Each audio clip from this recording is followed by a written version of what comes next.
Okay, this video is going to be about the 3 Ks of successful hitters. Know your role, know your limits, and know your strength. And I've chosen a good friend of mine that I've known for, I think 40 years. Yeah, I'm sure it's 40 years, maybe longer. Larry Cudney from Vero Beach. Really a great player all his life. He worked in retail, so he didn't get off a lot.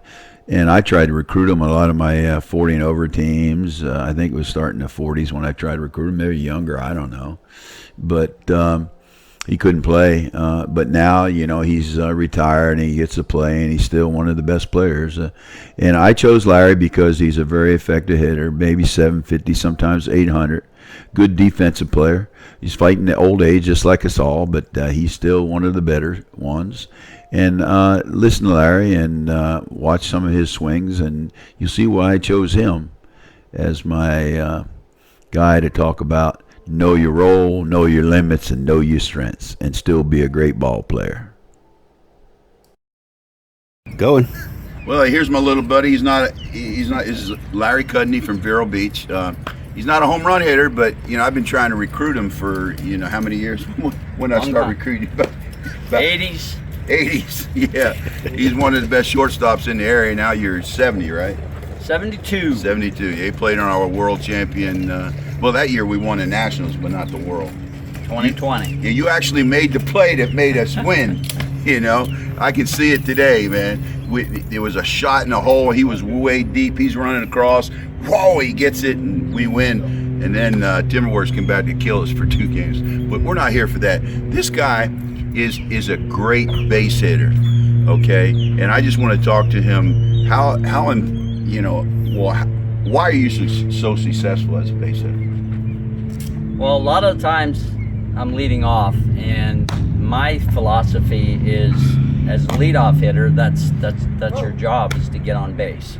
So in batting practice, I work on inside pitches to pull, outside pitches to go to right. But basically, just stay relaxed and calm when you get in the batter's box. Don't get in there with a bunch of stuff in your head. You just... So hit, don't think.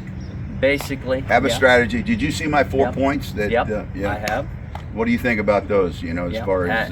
Absolutely. I think a lot of the good hitters have a lot of those points. Well, I've talked to Mike Masenko, Bruce Mead, of course, Bob O'Brien. Yeah. Bob O'Brien's kind of interesting. He's so smooth that, when I play with him we had that pickup game on Thursday. He's just so smooth, man. I mean, and then there's guys ferocious, like John's ferocious. Yeah. But Bob is so smooth. It's all about who you are. And that's about you. You know your strengths, you know your weaknesses. Right. You don't try to hit home runs, right? No. I have one.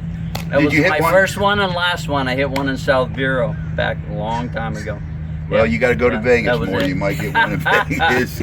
But no, just try and stay and drive the ball and be a little bit selective on your pitch. Don't, not to hit the low stuff and the high. You're looking for something that you're working on that you can hit. Just like you when you're in the box, when I'm pitching, if I don't throw it where you want it, you ain't swinging at it. Yeah. Well, you get me out once in a while, but you didn't pitch a good game last tournament for sure. But anything special in your timing? Anything you work on? It is. I do like to get the ball out in front. I don't like the ball to get deep on me. So you stand back of the box? I like to feel my back. I like to feel here, and feel to come through the ball.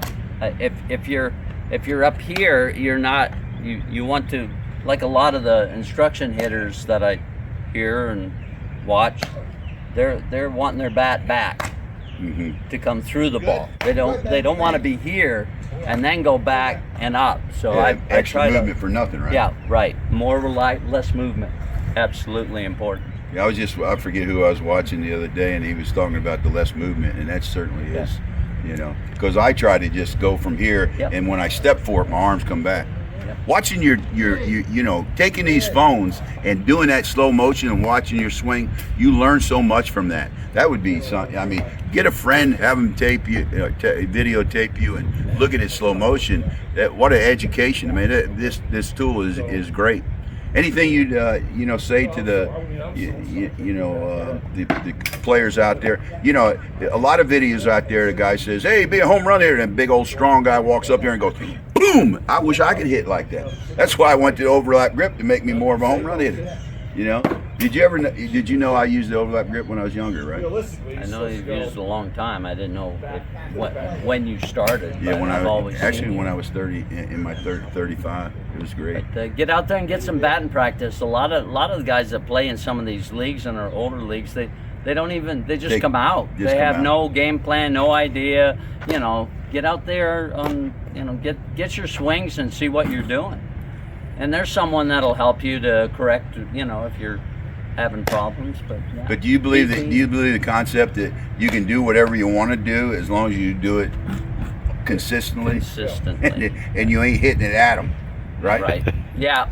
You know, everybody's gonna make your outs, but you know, you just come back the next day and you might go 4 for 4, or you know.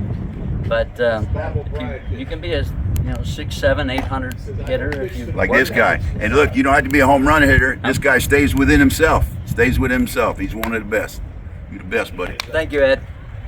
Here's Larry taking a few cuts, live cuts, and I'll show you a swing. Base hit.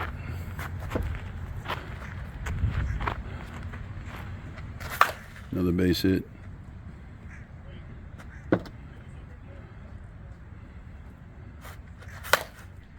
5-6 hole.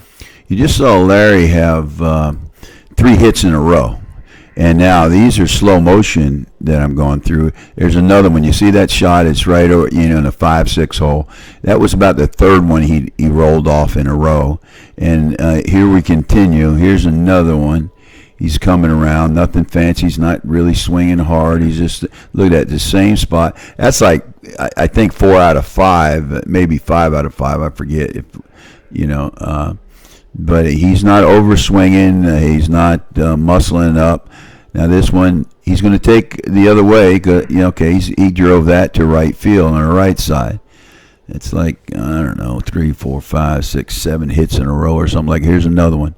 He's taking that to the other side too, because the ball was out. That's what he's doing. He's going where the ball's pitched. Nothing fantastic, but getting the job done, doing what he does. He knows his limits. He knows his role, and he knows his strength. And look at that. There's another one. That's his honey hole right there. He gets his hits, man. Got to give Big Larry credit. Look, let's see what he does on this one. There you go, same shot. Look at that. Yeah, someone could accuse me of rolling it over and over, but trust me, folks, that's not the case. That's just Larry being effective. Well, let me clarify what you just witnessed. You just witnessed all live shots. And the first one was, fast speed, and then I slowed it down. They were all hits. I think there was 7 or 8 of them in a row. And that proves that Larry Cudney, standing at 5'6" and 155 pounds, can hit the ball. You don't need to be big. You don't need to be overly strong, especially at advanced age of 70. You just need to be fit, and you need to let the bat do the work and know your role, know your limits, and know your strength. And not only does that mean when you're physical, but even at 75, i.e. myself, I got to know what my new role is. I can't just pound it out of the park anytime I get the pitch anymore. Everything's got to be right. So, hey, know the 3 Ks. Larry Cudney's the man.